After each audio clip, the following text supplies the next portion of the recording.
The Bitcoin halving in 4 months and the Bitcoin ETFs in 4 weeks. It's a major time to be in crypto right now.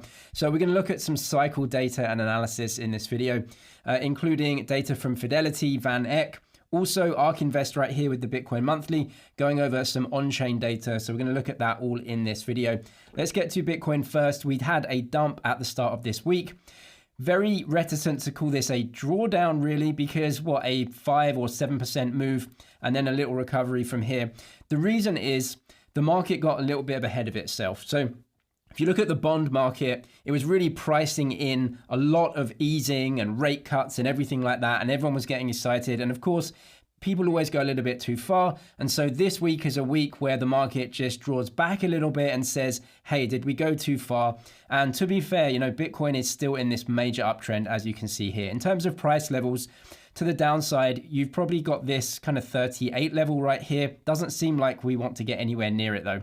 This is another support and resistance zone, the top of this green box. It seems like we're trying to trade around that. I don't really see any reason why we're going to draw down to these lower levels whilst the ETF kind of carrot is being dangled in the market, because we're 4 weeks away from essentially, a one-off major event for Bitcoin and the rest of crypto, getting involved as well, right? So I can't see many major drawdowns before this unless we get some news that they're being rejected or something. But, everything is pointing towards this right here actually happening this time. And so, drawdowns are going to be maybe very short in my opinion. We're going to look at drawdowns as well. You can see right here, average drawdown 20 to 30%. So this is it right here. This cycle has had relatively few drawdowns. Previous cycles as well. Most of this was the pandemic right here and also the mining ban in China. So those things can pop up and you really don't know. They're big drawdowns. But we're going to look at the adoption of BTC, right? Because drawdowns are an opportunity with this asset class. The huge adoption of Bitcoin and crypto isn't stopping. So we're going to have a look at that. If you are a trader, check out Bybit, $30,000 deposit bonus. Just check the link down below if it's available for you. We'll look at the Bitcoin monthly from ARK Invest first, and then we'll get to some other cycle and price data for what's going on. So yeah, look, everything's looking bullish in terms of on-chain data, right? Because what we're doing is going back into a expansion phase for the price, and that draws people in. The very long-term secular trend for Bitcoin is that it's just up and to the right, okay? The actual network is growing and having adoption over time. More people are owning it, whether it's on the Bitcoin blockchain, whether they're buying it on exchanges or anything. The adoption is continuing, but the price cycles are where you get the real expansion in growth, and obviously expansion in price is what everyone is looking for. So right here, as you can see, the Bitcoin 200-week moving average, on-chain mean, and short-term holder cost basis, all of these lines here.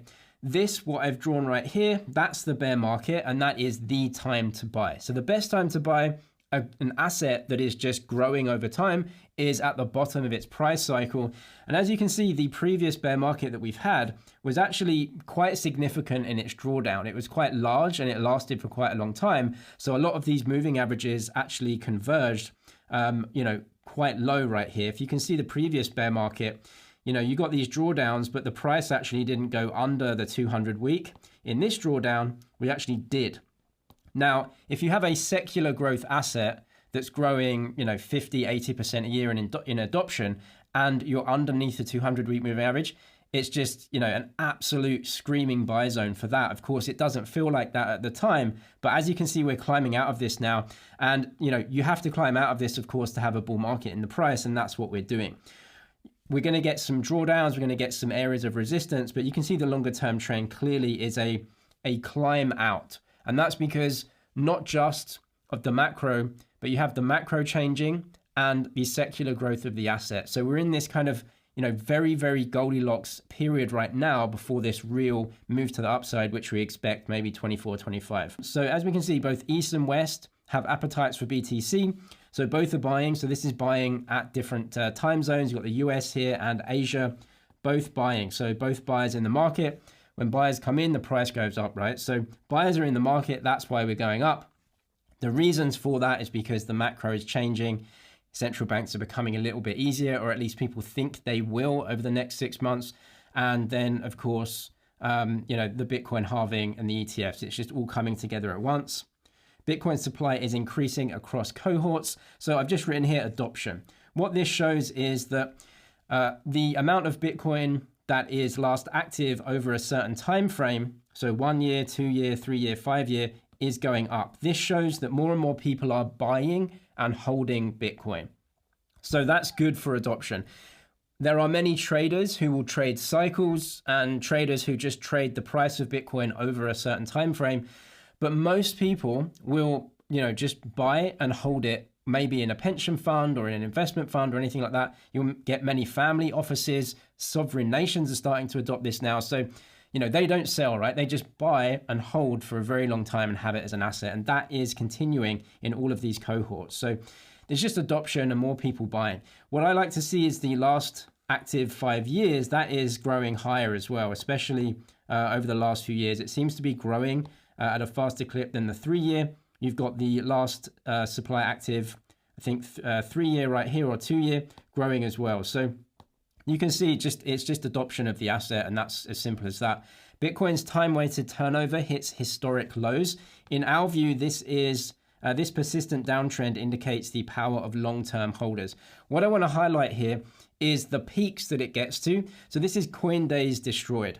And so what we want to look at, over time, you can see that this is coming down, which shows that there are more long-term holders, which is great.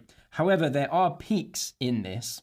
You can see them here in red that I've highlighted, and these coincide with bull markets, or at least the absolute top of bull markets, where there's just this kind of blow off top, huge rush. And this is new money coming in, right? So these early stage bull markets, that's actually a lot of industry kind of insiders or people that already know about Bitcoin, right? So Bitcoin investors who maybe take a look at the macro and they say, oh, things are starting to change, we're going to start actually buying, and the price just starts going up because more people are flooding in.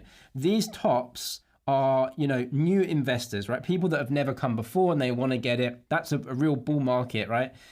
Those investors, those new investors, push the price up to get the amount of Bitcoin that they want. And that is when some longer term investors actually are incentivized to sell. So if we're looking at this bull market, and if you are looking to potentially time the cycle, so, buying during the bear, selling during the bull, not even all of your stack, but a lot of people may let some go, like, 5, 10, 15%, you're going to maybe wait till, you're incentivized to sell a little bit, either put that in cash or some other assets. You're going to be looking for a spike in this to be going up to some point, right? So there are many other ways to look at this. You've got MVRV, some other data, but this is a good one. So coin days destroyed, a spike up, as you can see, that's really the top of the bull market. So it's not price as much as it is on-chain data that we have, right? So if you know on-chain data, you can have a look at that and see when the market is a little bit overdone, and then maybe attempt to maybe either trade out of some of your BTC or, either not buy as much or anything like that, right? So we're still nowhere near that now. But if we do spike up, that is potentially a time that the market is a little bit kind of overdone in terms of the bull market. So they are very obvious. I would suggest a site like Look Into Bitcoin. I'll link them below. It's a completely free website, loads of on-chain data there, and you can see all of these cycles play out. So another reason why Bitcoin has been doing very well, not just the ETFs right here, is that, the higher for longer narrative from the Fed is, on its last legs, right? They've done what they needed to do. It seems like inflation is coming down a lot. The labor market in the States, at least, is still pretty strong. And so I don't think they're going to be, kind of declaring victory right now. They're going to have to loosen the labor market a little bit, but things are looking potentially a lot better. And so the market before expected cuts maybe towards the end of 2024. That's been brought forward now to like early to mid 2024. So instead of a rate hike in the first quarter, futures are now pricing in a rate hike in May. So this is moving around. But like I said in previous videos, I think probably, March, April, May is probably a time for a cut around there. So they're going to start cutting. What happens with rate hikes is that they will keep the rate here, and then whenever they cut, they'll just start dropping it like as you can see what they did when they raised it. So it'll come down to some amount. Even right now, rates are very restrictive, so they can come down without them materially kind of loosening policy. But the market gets way ahead of itself, right? We've had the big move as everyone thought, wow, rate cuts are coming quicker than we expected. But now we kind of settle in a little bit to the reality. But, you know, let's say March, April, May for a first rate cut. And that kind of leads through to the next part of the cycle, which is that, you know, the bull market, right? If they do stimulate as well, any fiscal stimulus, or if they need to stimulate, if the economy gets a little bit too slow, that's just going to help BTC and the rest of crypto. It's hard to say we're not in a bull market right now because Bitcoin is pumping this year. Many altcoins are pumping. And this is the Bitcoin cycle in 24, 25, that real bull market. So it's time to pay attention. I'm going to be making some updates in January for the Crypto Investor course. If you've got the course already, they'll be free for you. The price will be going up in January. So if you want to look now at the course, check the link below. 300 videos on how to get set up in crypto. All of my updates are for free for existing users. So you can just check the link below for all of the details there. We're going to look at some adoption curves and price curves for this cycle, which I think is important because right now, yeah, it's a bull market, right? I mean, it just is. We went from 15K, we're now at 40 plus K for the price of Bitcoin. There's going to be some, you know, rejections and periods of consolidation in this move, but it's really obvious now that we're doing this yet again.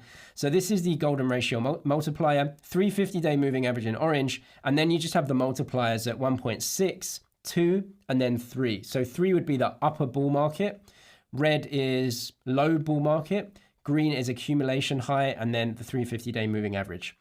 So you can see that during these, there are a lot of rejections, right? So we had this big move in the last kind of recovery, some rejections around these multipliers.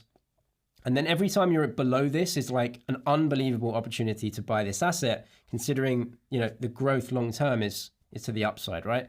So we have this here as well, a rejection on this. These were a lot of the drawdowns where you get in bull markets, you get a 20% drawdown or something like that. These are the areas where they happen, right? So you have this big expansion, then you get the drawdown, and then you get this expansion again.